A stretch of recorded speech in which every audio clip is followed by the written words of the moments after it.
Welcome to Do This, Not That, the podcast for marketers. We share quick tips, things you can do right now, and then we add a little bit of chaos at the end of every episode. We also keep it short, like this intro. Let's check it out. We are back for Do This, Not That podcast, and I have an awesome guest. I really do. Now, if you're even remotely in the world of events, you know this dude. Okay, because he's a really big deal. Alon Alroy, who's the co-founder, CMO, and chief customer officer of Bizzabo. You know Bizzabo because when you get your badge, you got that thing at the bottom where you squeeze it and you connect with other people. It's the coolest thing of all time. But beyond that, just squeezing the badge thing, they're really the first event experience, like operating system for hybrid, virtual, in-person events. Basically, if you're in the event world, Bizzabo is one of those companies that you've been following, that you're seeing everywhere. And Alon is like the guy. Named 40 under 40 leader. He's been named the top 100 most influential people in the event space, the 19 executives that are shaping the industry. He knows about events. That's why I brought him here, because we're going to talk about events in the age of AI and all things. Alon, how you doing, man? That was a great intro. Like I can keep listening to that even more. But thank you very much. I'm so happy to be here. Amazing. All right. So before we get into kind of AI and how it's crushing all industries and the event world, oh no, it's going to collapse, but that's not the truth. Tell us a little bit, how did Alon become Alon? Like how did this all happen? Well, my co-founders and I actually are not events people. All of us served in the Air Force. Then we studied together in university, and we actually each had their own domain. I studied business and law, another one computer science, and we met at this entrepreneurship program that was a year-long venture creation program. We actually had an idea that was very similar to Airbnb. It was back in 2011. We started working on that venture and started going to a lot of events to potentially recruit investors and employees and to get feedback. And we felt very frustrated about not finding the right people. Everything was chaotic. And we started getting an itch to events and started speaking with a lot of people about the networking experience, the organization experience that was very lacking. And we realized that we're very passionate about solving a big problem at a big market. We kind of like abandoned that other venture and started jumping into that industry. And I think we had an advantage of not coming from the industry, so we could ask all kinds of stupid questions and learn from all the people that we talked about. We raised some money from family and friends. That was early 2012. I moved to New York. I'm still here to get closer to the market and closer to hopefully getting to product market fit. And I interviewed, I don't know, hundreds and thousands of event organizers throughout the years. Because I think that's how you learn. You ask smarter people on their problems, and then you try and build solutions to satisfy that. And over the years, I had the privilege of building all of our go-to-market functions, our sales team, our marketing team, our customer success team, operations.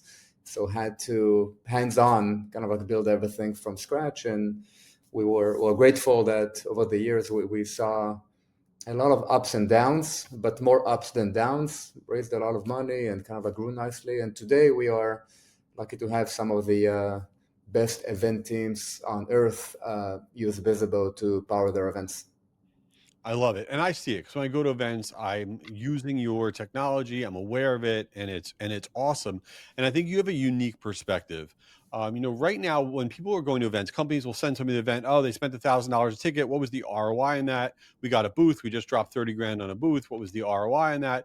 And they take a step back and they're like, you know what? This is a money loser for us. Why are we getting involved with events? And now with AI, it's like, it's even harder to justify because do we even need to go there to learn anything? You just get it all out of ChatGPT or whatever. So how do we look at events these days in terms of the return on investment that we're making? And is AI destroying events? What's your take? Well, there's a lot to unpack here. Yes. Let's maybe start a bit about AI and events, just a little bit. I think Yeah. we're living in a super exciting, interesting times in which AI is all over us. Most people are super overwhelmed with what's going on. But one thing we see very, very clearly, because we have data that shows it, that the number of events is at all-time high, actually more than pre-pandemic, which is great because honestly, as a human, I'm very happy about it that people Yeah. still believe in the power of handshakes and face-to-face meetings. But there's another factor to it. AI creates a lot of digital noise. It's so easy to send emails.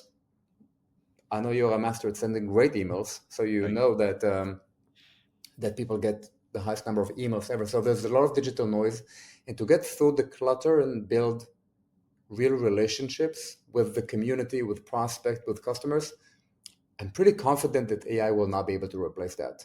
So in your marketing mix, if you're in a business that relationship is important, events are probably will play an even more dominant role in the marketing mix today and in the future.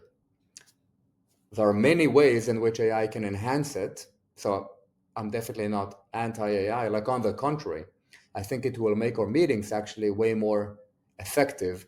Less time on logistical stuff, more time on intentional meetings that deliver on the promise.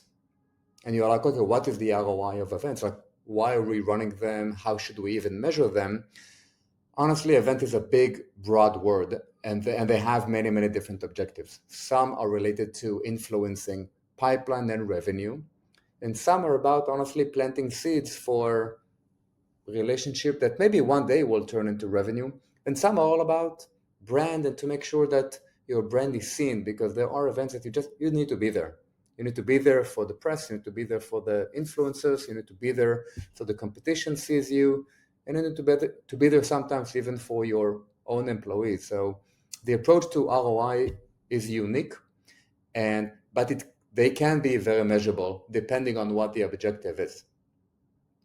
So, okay, and I think that's really important. I'm glad that you said that because I agree that the word events is almost like it's not fair, right? Because you could throw a dinner with 20 people, or you could put on an event that like Dreamforce that has 100,000 people, and somehow they're both events, Yeah. right?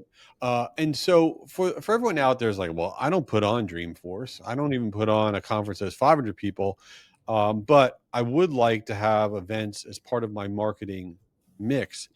Is it like what is how do you go about saying we have no line item for this in our budget, we don't have anything to do an event, but I want to start a small event?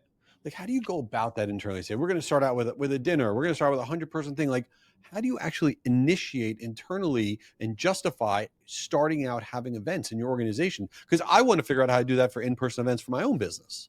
Yeah, no, that's a great question. And one tip that worked for us is the following. First of all, I'm a big believer in micro events and dinners and kind of like small field events. Having said that, even to run, let's say, a 15 to 20 people dinner at a major city will cost you, ten to $14,000. So that's a lot of money. How do you go about it?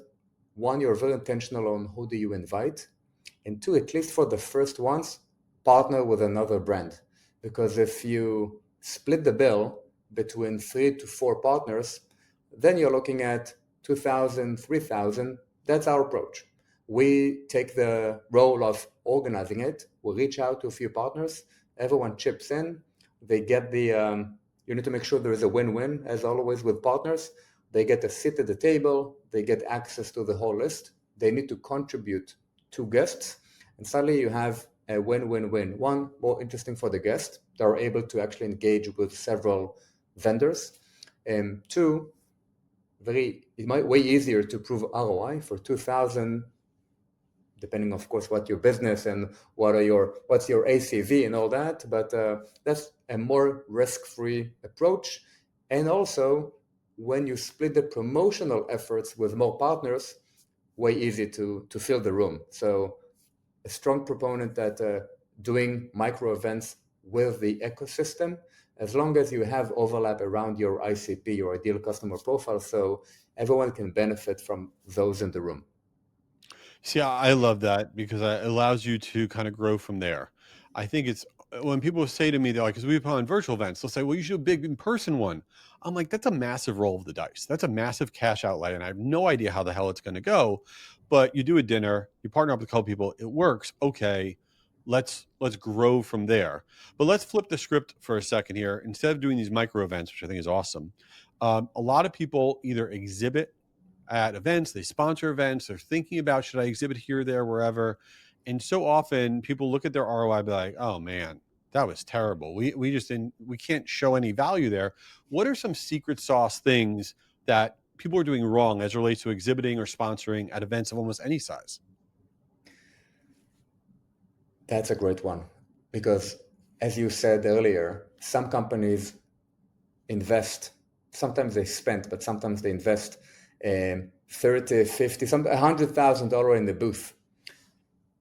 They invest so much in the design of it and how it looks like and to get the internal buy-in, and they say we have to be there and so on and so on. And then they forget to invest at least the same level of effort in activating their go-to-market team and actually preparing them for the on-site experience. And then you see things like reps that are on their phones when an audience walks, or lack of outreach and prep before the event. And it's also very, very difficult to look at the numbers, if they measure the numbers, to prove the ROI. Another thing that I found to be a bit crazy is that the lack of understanding of follow-up urgency. If you speak with a prospect at a show, you should assume that that prospect spoke with 20 other exhibitors. And the speed to get to their inbox with a thoughtful, intentional, personalized note influence a lot whether you will continue the conversation or not. So practical tips is to work with your go-to-market team, set expectations on what are the metrics, what are the goals of each individual person who is attending, who is being paid to go, pre, during, and post. And it's important to distinguish between pre, during, and post. Pre, you're expected to reach out. Post, you're expected to greet people, do demos. You're supposed to get to 10 leads, whatever. Follow up. This is how you do it. This is how you're going to measure it. And it will never be successful without a good go-to-market plan and collaboration. So it's not enough to just have an amazing booth. It's even way more important to activate your kind of like go-to-market partners to make sure that that investment actually translates to results. Otherwise, there will not be a next time in the age we live it, with everyone's maximizing for profitability, and you need to prove results, specifically at a kind of like revenue-driven events, which most of the exhibition at events are related to revenue-driven objectives.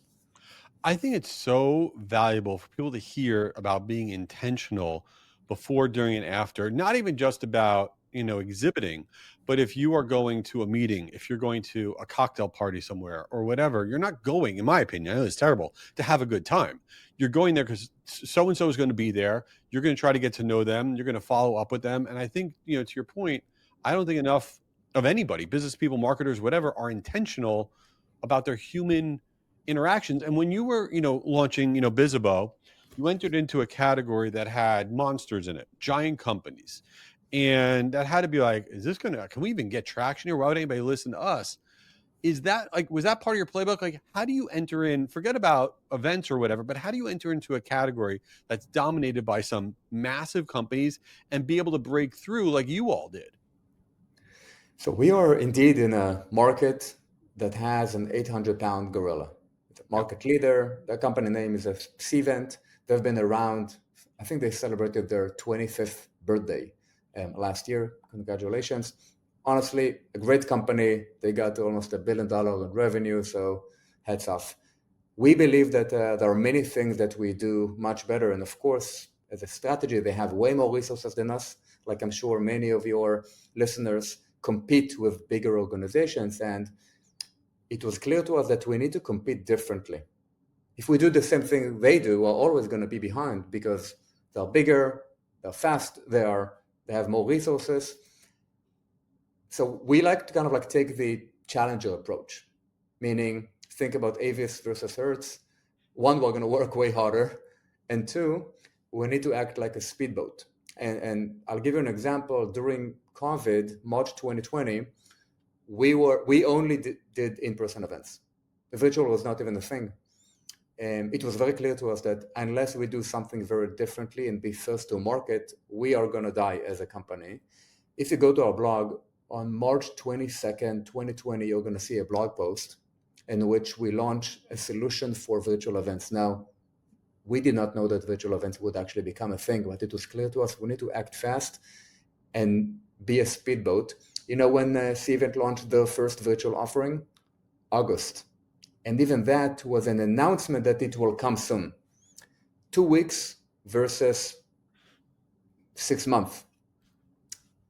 In addition, kind of a challenger brand is all about truly understanding the real pains of your big competition customers and speak very specifically to their pains. One of our more successful campaigns was what we call Busy versus Venti.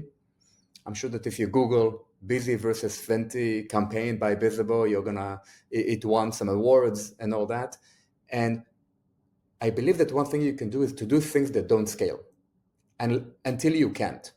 So we truly invested for our size. We invested in this big campaign. We had these two characters similar to Mac versus PC or Android versus iPhone. I'm not sure if you saw these competitive campaigns. Yeah. And we had Venti, which is a character that likes to vent, similar to maybe some C-vent customers. And that campaign only spoke to real pains we heard on the phone from customers. And then there was Busy, which is a super cheerful character that highlights the things that we do better. So these days, we just need to do things that don't scale. We cannot scale that campaign, but it was very clear that we need to just challenge the big gorilla to go outside of our comfort zone and to make sure that it's kind of like this purple cow moment that their customers or the community will not be able to ignore. So to do some crazy things from time to time when you compete against a gorilla is something that I really recommend to do. And there could be backlash. You can get some scary letters. People will react with, oh no, I can't believe they did it. And if it feels a little bit not comfortable, it means you are on the right track.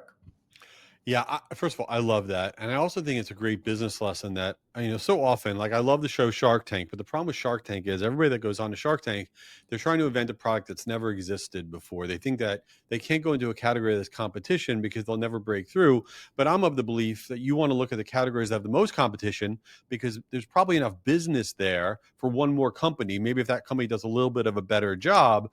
So I love how you steered towards a category that was competitive as opposed to just trying to recreate the wheel and make something that's never existed before, because obviously you guys have done very, very well playing kind of that challenger role, and I'm sure that's something that you thought about, that there's got to be enough business there for everybody because events are exploding, right?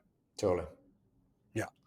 All right, before we run out of time here, I'm just curious about something. Non-Bizzabo events or whatever, do you just like love events? Are you like at Coachella and Lollapalooza and you just every day you're like, what event am I going to go to this weekend? Or is that not what you're doing in your free time? It's a great question. I think I love people more than I love events. Okay. And I'm a super social individual, and I believe events just kind of like bring that all together. So it's not that I'm in love with events, I'm in love with the outcome of events, that it's actually a superhuman thing. And during the pandemic, we did this kind of like, when everyone thought that in-person events will never come back, because look, we can meet virtually. Honestly, we were praying that everyone were wrong, and we actually made a big bet, like click the smart badge technology. We bought that at the peak of the pandemic when no one talked about in-person events, and we were like, it doesn't make sense. Like, people will need to meet, people will need to engage. So we made a big investment that really paid off. But no, it's not about me being in love with events. It's me being in love with people, and events is just a great medium to bring them together, I guess. You're a better person than I am. I like to sit home and I like to lie to people and say I have other plans, and I like to sit on my couch and just watch TV and say, oh, no, I'm at a dinner, but I'm really not at a dinner. So And I'm I love very, dinners, and we host people every Friday. We had 30 people at our apartment last week. So wow. yeah. That sounds like a nightmare to me. Amazing. Well, by the way, if you invite me, I'll definitely, unfortunately, I'm busy, but thank you for the invitation. All right, before we run out of time, we're going to put it all in the show notes, but how does everybody get involved with you? Should they follow you on LinkedIn? What should they do? Tell them everything. You can follow me on LinkedIn. You can follow Bizzabo on LinkedIn. Bizzabo.com is where to find us and evaluate whether we can help you. We'd love to help. We talked a lot about micro events. We actually have a webinar about micro events in 2 weeks on Bizzabo.com. You can find it, or send me a note. I'll send you a link. Amazing. But we generate a lot of valuable content. So feel free to just follow us, and hopefully you'll find it valuable. Yeah, and I'm not just saying this because I'm staring at Alon here. He really does. His company shares a lot of stuff. And let me spell his name and the company so we all get it right. It's Alon Alroy. Okay. You're not going to find many of those on LinkedIn, so you could find him. And Bizzabo is Bizzabo. Follow everybody, connect, do it all. Great guy. Alon, thanks for being here, my man. Thank you.